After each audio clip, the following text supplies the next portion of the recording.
يأتي توقيع اتفاقيات إطار للشراكة مع شركة أفيتو في إطار الجهود المبذولة من طرف الوزارة لتسريع رقمنة تجارة القرب والنهوض بالتجارة الإلكترونية.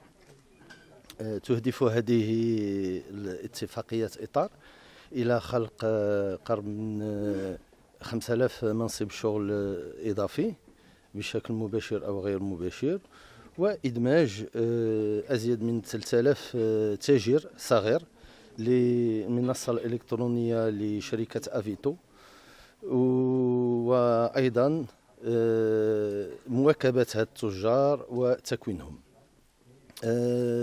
تهدف أيضا هذه الاتفاقية إعطاء مكانة أحسن للمنتوجات المحلية ولإنعاش علامات صنع بالمغرب Made in Morocco على مستوى السوق المحلية. نطمح أيضا عبر هذه الشراكة تطوير أو إعطاء قيمة مضافة لمنظومة ريتيل تيك بالمغرب، أي منظومة تجارة القرب الرقمية.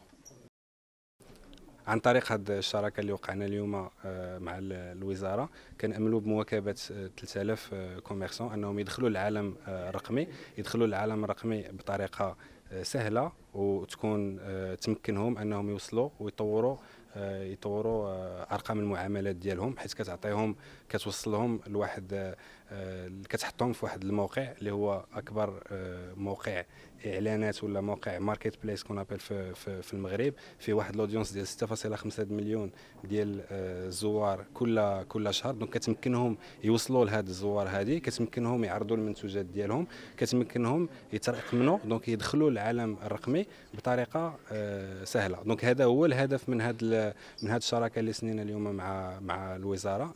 كما شفتوا اليوم هاد الشراكه كتهم السوق المحليه، ولكن كما حضرتوا النقاشات اللي دارت مع السيد الوزير، هو أننا تناقشنا على السوق المحليه وتناقشنا على الفرص ولا لي زوبورتونيتي اللي كيطرحهم لنا اسواق اخرى. دونك هاد الشراكه هي محليه، ولكن ان شاء الله علاش لا تحل لنا ابواب لشراكات اخرى اللي تمشي لخارج المغرب ان شاء الله.